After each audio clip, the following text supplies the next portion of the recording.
No início do século XIX, havia um vulcão na Indonésia que permanecia silencioso há muito tempo, raramente soltava fumaça ou registrava tremores. Por isso, para as pessoas que moravam perto dali, parecia apenas uma montanha comum, mas debaixo do que eles achavam ser apenas uma montanha, algo estava acontecendo sem que eles percebessem. Esse vulcão era o Tambora. Em abril de 1815, ele entrou em erupção de uma forma que o mundo moderno quase nunca tinha experimentado antes. Quase 200 anos atrás, em uma ilha remota na Indonésia, o Tambora, a montanha mais alta do país, explodiu, matando 120 mil pessoas. De acordo com historiadores e registros científicos, a explosão foi tão forte que o som pôde ser ouvido em lugares a mais de 1.000 quilômetros de distância. Muitas pessoas na época pensaram que havia uma guerra ou grandes canhões disparando ao longe. Mas não era só a força do som que assustava. O vulcão lançou uma quantidade enorme de cinzas, pedras e fumaça para a atmosfera. Por causa disso, até o clima da Terra mudou no ano seguinte. De acordo com estudos de cientistas e historiadores, a temperatura caiu em alguns lugares, e em outras partes do mundo, houve inverno mesmo durante o verão em alguns países. As plantações também foram destruídas, houve fome e muitas pessoas foram afetadas, mesmo estando a milhares de quilômetros de distância da Indonésia. Por isso, até hoje, a erupção do Tambora é considerada uma das erupções vulcânicas mais destrutivas da história registrada. Mas antes de começarmos a discussão, gostaria de pedir que você deixe um like e se inscreva no nosso canal. Isso já é uma grande ajuda para nós criadores de conteúdo. Então vamos começar. O Monte Tambora está localizado na ilha de Sumbawa, na Indonésia. Ele faz parte do chamado Círculo de Fogo do Pacífico. É uma área muito extensa ao redor do Oceano Pacífico, onde existem muitos vulcões ativos e terremotos frequentes. A razão pela qual há muitos vulcões aqui é simples. Sob a terra, existem grandes blocos de rocha chamados placas tectônicas. Elas se movem lentamente. Na região da Indonésia, algumas dessas placas se empurram e colidem umas com as outras. Por isso, quando uma placa é empurrada para baixo da outra, parte dela derrete por causa do calor intenso sob a terra. Quando a rocha derrete, ela se transforma em magma, e com o tempo, o magma vai se acumulando embaixo do vulcão. E quanto mais magma se acumula, maior fica a pressão lá dentro. É como uma panela de pressão que continua esquentando. Quando a montanha não aguenta mais tanta pressão, é aí que acontece a explosão. E foi exatamente isso que aconteceu com o Tambora. Antes da erupção de 1815, o vulcão ficou quieto por muito tempo. É possível que ele tenha passado centenas de anos sem grande atividade, por isso muitas pessoas na época não tinham mais medo dele. De acordo com estudos usando datação por carbono, estima-se que a montanha existe há mais de 50 mil anos. Naquela época, era uma das montanhas mais altas da região. Sua altura chegava a aproximadamente 4.300 metros antes da grande erupção acontecer. Mas sob a montanha, uma grande câmara de magma se enchia lentamente. Com o acúmulo, o calor e a pressão na Terra também subiam. De acordo com estimativas científicas, a temperatura sob o vulcão pode ultrapassar 800 graus Celsius, e como a câmara de magma do Tambora era mais rasa em comparação com outros vulcões, a pressão se acumulava mais rapidamente. Para facilitar o entendimento, imagine uma garrafa de refrigerante que foi sacudida por muito tempo antes de ser aberta. A pressão se acumula dentro dela, mas se você abrir de repente, verá uma explosão forte.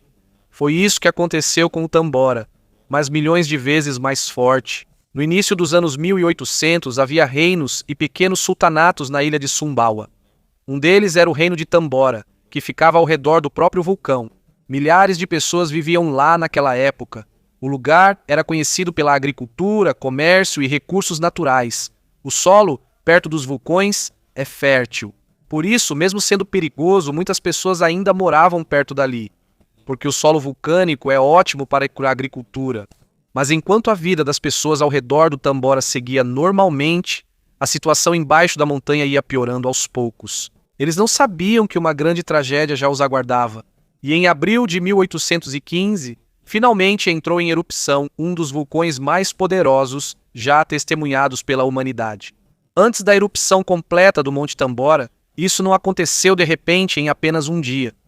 Houve avisos primeiro. Em 1812, o vulcão começou a despertar após um longo período de silêncio. Houve pequenos tremores, fumaça e vapor saindo de sua cratera. E de vez em quando, nuvens escuras subiam do topo da montanha. Mas naquela época, ainda não existiam equipamentos modernos como os que os cientistas usam hoje. Não havia sensores capazes de monitorar o movimento do magma. Faltava um sistema de alerta para avisar quando sair. Por isso, para as pessoas que moravam ao redor do Tambora, talvez a fumaça e os tremores já fossem apenas parte do dia a dia. Foi mais ou menos assim que aconteceu. Durante anos, a montanha permaneceu silenciosa, enquanto sob ela calor, gases e rochas derretidas se acumulavam. Enquanto a pressão não consegue escapar, ela só aumenta. Imagine uma panela com tampa. Conforme a água dentro ferve, o vapor vai se acumulando. Quando o vapor não sai, a pressão empurra a tampa até ela explodir de repente. Foi isso que ocorreu de forma simples com o Tambora. De acordo com os registros científicos, a grande erupção do Tambora começou em 5 de abril de 1815. Na sua primeira fase, houve tremores e a liberação de material vulcânico. Mas a explosão mais intensa aconteceu alguns dias depois, na noite de 10 de abril de 1815. Antes disso, havia algo bloqueando o caminho do magma dentro do vulcão. Esse magma antigo já estava espesso e endurecido. Com o tempo, ele funcionou como uma tampa que bloqueou a abertura sob a montanha. Por causa disso, a pressão não conseguia sair facilmente. Com o passar do tempo, mais gás e magma ficavam presos lá dentro. Ficava mais quente e a força aumentava ainda mais. E quando o vulcão não aguentou mais, a barreira cedeu de repente. Foi aí que o verdadeiro perigo começou. O magma e os gases vulcânicos subiram com muita força debaixo da montanha. Não era apenas fumaça comum. Foi uma erupção repentina de cinzas extremamente quentes, pedras e pressão vindas do interior da Terra. Assim, quando o Tambora entrou em erupção, não se ouviu um som comum, mas sim uma onda de choque. Um som normal, mesmo que alto, é como uma onda de ar passando. Mas a onda de choque é muito mais violenta, é como um golpe repentino no ar. Quando ela passa, empurra e agita rapidamente tudo ao redor. Para ficar mais fácil de entender, imagine a água em um balde. Quando você sopra a superfície, só cria uma pequena onda. Mas se você jogar uma pedra grande, a água vai espirrar de repente para todos os lados. Essa é a diferença entre um som normal e uma onda de choque. No caso do Tambora, a explosão foi tão forte que a pressão do vulcão se espalhou pelo ar por uma distância enorme. De acordo com relatos históricos usados pelos pesquisadores, a explosão foi ouvida em lugares distantes e algumas pessoas pensaram que era tiro de canhão ou uma guerra acontecendo. Mas o mais assustador é que essa primeira explosão forte ainda não era a mais intensa. Aquilo era só um aviso. Sob a montanha, uma força maior estava para ser liberada. E enquanto o caminho da lava continuava a se abrir, a maior explosão estava se aproximando. Uma explosão que mudaria não só Sumbawa, mas também o clima de todo o mundo. Quando as fortes erupções do Tambora começaram em abril de 1815, as pessoas rapidamente perceberam que não era apenas uma erupção comum. A pressão liberada pelo vulcão foi tão forte que o próprio ar parecia ter sido atingido por uma força imensa. De acordo com estudos de vulcanologistas, a onda de choque do Tambora foi uma das explosões atmosféricas mais fortes já registradas na história. Explicando de forma simples, a erupção não foi apenas barulhenta. Ela realmente empurrou o ar violentamente para fora em todas as direções. Por isso, em locais distantes do Tambora ainda foi possível ouvir a explosão. Em algumas cidades e ilhas, as pessoas pensaram que havia uma guerra ou que estavam disparando grandes canhões do mar. Naquela época, até soldados foram enviados para checar possíveis ataques ou navios em perigo, pois pensavam ser som de batalha. Mas, com o passar do tempo, ficou cada vez mais claro que não era uma guerra. Na verdade, era uma erupção vulcânica gigantesca. O surpreendente é que o Tambora não entrou em erupção apenas uma vez. Ele continuou a expelir explosões extremamente fortes por vários dias seguidos. Cada nova erupção vinha acompanhada de uma nova pressão vinda do interior da Terra. Foi assim que aconteceu dentro da montanha. Mesmo depois que o caminho do magma foi aberto na primeira erupção, ainda restava uma grande quantidade de magma e gases vulcânicos embaixo. O novo magma continua subindo das partes mais profundas da Terra. Por isso, parece que o vulcão nunca fica sem força. Enquanto o novo magma e gás continuam entrando, novas erupções continuam acontecendo. E a cada erupção, mais cinzas e pedras são lançadas para cima. De acordo com relatos históricos, há lugares a mais de 1000 quilômetros de distância, mas o rugido da erupção ainda pode ser ouvido. Há até alguns relatos de que sons fracos podem ter alcançado regiões ainda mais distantes do Sudeste Asiático. Isso só mostra quanta energia foi liberada pelo Tambora. Mas enquanto as pessoas estavam ocupadas ouvindo as explosões e o rugido do vulcão, um problema ainda mais sério estava chegando: as cinzas. Depois das primeiras explosões fortes, uma enorme quantidade de cinzas vulcânicas começou a se espalhar pelo céu. Isso não era apenas poeira comum. A cinza vulcânica é composta por pequenas partículas de pedra, vidro e minerais extremamente finas. Quando inaladas, são perigosas para pessoas e animais. Ela pode destruir plantações, contaminar a água e causar sérios problemas respiratórios. No dia seguinte, após a primeira grande explosão, a cinza começou a cair em lugares distantes do Tambora. Aos poucos, o céu foi sendo coberto por uma fumaça acinzentada. Em partes da Indonésia, até ao meio-dia parecia noite devido à densidade da cinza na atmosfera. De acordo com os registros históricos, em alguns lugares o sol quase não podia ser visto. O céu, que antes era claro, ficou escuro e com uma névoa amarelada e acinzentada. Enquanto isso acontecia, o rugido do vulcão continuava ao longe. Parecia um trovão incessante vindo debaixo da terra.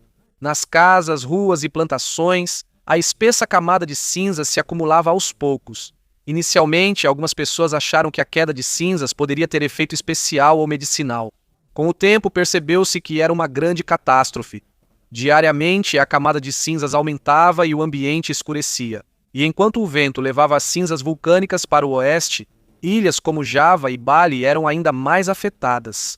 Em apenas alguns dias, todo o ambiente ao redor do Tambora começou a mudar. E isso ainda não era a parte mais intensa da erupção. No dia 10 de abril de 1815, os arredores do Tambora já pareciam quase um inferno. Nas ilhas vizinhas, o solo já estava coberto por uma camada espessa de cinzas. Em certos locais, a cinza já era quase invisível. Mesmo ao meio-dia, a vida normal deu lugar à escuridão, fumaça e ao rugido constante do vulcão. Mas mesmo com a situação tão grave, essa ainda não era a parte mais perigosa da erupção. Naquela noite, o Tambora entrou no que os cientistas chamam de estágio pliniano. Essa é a parte mais violenta e destrutiva de uma erupção vulcânica. É aqui que ocorrem as explosões contínuas e extremamente fortes, capazes de lançar enormes quantidades de cinzas, pedras e gases a grandes alturas na atmosfera. Para facilitar o entendimento, imagine uma panela de pressão que não apenas explode.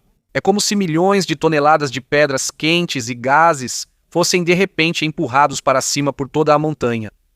À noite, o Tambora começou a expelir enormes colunas eruptivas. De acordo com estudos, essas colunas chegaram a quase 40 quilômetros de altura na atmosfera. Isso é muito alto, mais alto do que o voo normal da maioria dos aviões hoje em dia. Enquanto a espessa nuvem de cinzas subia, pedras vulcânicas quentes e pedra-pomes começaram a cair do céu. A pedra-pomes é uma rocha vulcânica leve, mas dura, que se forma quando o magma esfria rapidamente enquanto está cheio de gás. Em alguns lugares, as pedras que caíam do céu eram do tamanho de um punho humano. À medida que a noite avançava, a erupção ficava ainda mais violenta. De acordo com relatos históricos de testemunhas oculares, parecia que toda a montanha estava em chamas. O topo liberava fogo, cinzas e uma fumaça escura em várias direções. Em palavras simples, parecia que a própria terra estava explodindo. Depois disso, cinzas vulcânicas começaram a cair em camadas muito espessas sobre as aldeias ao redor do Tambora. Aos poucos, as casas, árvores, plantações e estradas foram sendo cobertas. Mas algo ainda mais assustador estava por vir: o fluxo piroclástico. Esta é uma das partes mais mortais de uma erupção vulcânica. O fluxo piroclástico é uma avalanche extremamente rápida de cinzas super quentes, pedras e gases tóxicos que descem do vulcão. Isso não é uma fumaça comum. É como uma nuvem gigante de fogo e cinzas que desce rapidamente pela montanha. Tão quente e tão rápida que é quase impossível escapar se você estiver perto do vulcão. De acordo com estimativas científicas, A temperatura do fluxo piroclástico pode chegar a 1000 graus Celsius. É tão quente que pode queimar instantaneamente quase tudo o que encontrar pelo caminho. E naquela noite, a enorme coluna de erupção do Tambora desabou. Isso aconteceu porque a quantidade de cinzas e detritos no ar ficou tão pesada que caiu de volta para o solo. Foi aí que começaram os grandes fluxos piroclásticos. Em seguida, as cinzas e gases incandescentes desceram pela montanha. Eles engoliram as aldeias e reinos ao redor do Tambora. O próspero reino de Tambora foi praticamente apagado do mapa. De acordo com as escavações arqueológicas realizadas muitos anos depois, foram encontradas casas enterradas sob grossas camadas de depósitos vulcânicos. Também foram encontrados alguns esqueletos humanos dentro das casas. Isso mostra o quão rápido a tragédia aconteceu. Muitas pessoas provavelmente não tiveram chance de escapar. Não foram apenas os edifícios que desapareceram. Uma grande parte da cultura e da história das pessoas que viviam ali também desapareceu. Segundo historiadores, eles possuíam uma língua própria, distinta das regiões vizinhas. Mas depois da erupção, ela praticamente desapareceu junto com a própria comunidade deles. E enquanto os fluxos piroclásticos destruíam os arredores do Tambora, a erupção do vulcão continuava sem parar durante a noite. Toda a ilha estava aos poucos se tornando uma enorme zona de desastre. Enquanto os fluxos piroclásticos continuavam destruindo os arredores do Tambora, outro efeito perigoso começou a ser sentido na região. Quando as cinzas extremamente quentes, pedras e detritos vulcânicos desceram em direção à costa, uma grande parte caiu na água, causando um tsunami. Não foi tão grande quanto os maiores tsunamis da história, mas foi suficiente para causar pânico e mais destruição nas costas vizinhas. Em alguns lugares próximos ao mar, a água subiu repentinamente e recuou rapidamente após alguns minutos. Ao mesmo tempo, as explosões fortes do vulcão continuavam. De acordo com os registros históricos daquela época, estava tão escuro em algumas ilhas que as pessoas precisaram acender velas, mesmo sendo apenas à tarde. O sol já não podia ser visto claramente. A espessa camada de cinzas no céu bloqueava a luz. Em uma explicação simples, era como se uma nuvem gigante de poeira tivesse coberto todo o céu. E com o passar do tempo, a queda de cinzas ficava ainda mais intensa. Aos poucos, árvores, casas, plantações e rios foram sendo cobertos. O ambiente que antes era verde ficou com a cor da poeira, e quase não havia sinais de vida. De acordo com relatos de testemunhas oculares, havia lugares onde parecia que não era mais um dia normal, mesmo já sendo de manhã. Parecia uma noite permanente. Depois das explosões mais fortes em 10 de abril, o Tambora não parou imediatamente. Nas semanas e meses seguintes, ele continuou a rugir e a expelir cinzas e fumaça, mesmo que estivesse enfraquecendo aos poucos. Por volta do meio de 1815, só então a intensa atividade do vulcão começou a diminuir completamente. Mas mesmo que a erupção já tivesse enfraquecido, os danos que ela deixou foram enormes. De acordo com estudos de historiadores e vulcanologistas, quase toda a vegetação de grande parte de Sumbawa foi destruída. Muitas florestas foram cobertas por cinzas, muitos rios e costas mudaram de aparência, e o próprio Monte Tambora ficou menor depois da erupção. Antes do desastre, estima-se que sua altura era de mais de 4.000 metros, mas devido à enorme explosão e ao desmoronamento do topo, a altura da montanha diminuiu bastante. Isso mostra o tamanho da parte da montanha que explodiu e sumiu. Havia ainda outro problema que dificultou mais a vida dos sobreviventes.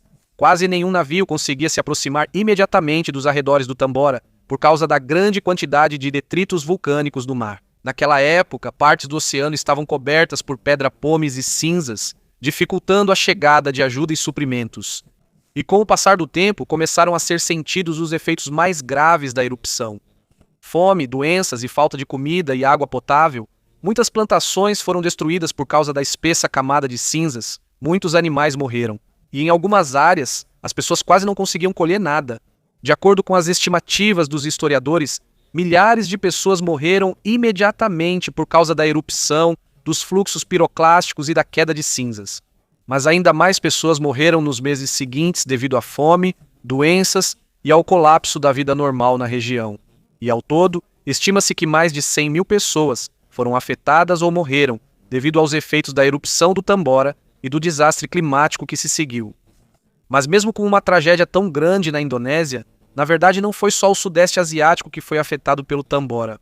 Aos poucos, os efeitos das cinzas e do enxofre lançados na atmosfera também começaram a se espalhar pelo mundo todo, e nos meses seguintes, a Terra começaria a experimentar um clima estranho que ficaria conhecido como Ano Sem Verão. Nos tempos modernos, os cientistas usam uma escala chamada Índice de Explosividade Vulcânica, ou VEI, para medir o quão grande é uma erupção. Quanto maior o número, mais forte e mais perigosa é a erupção.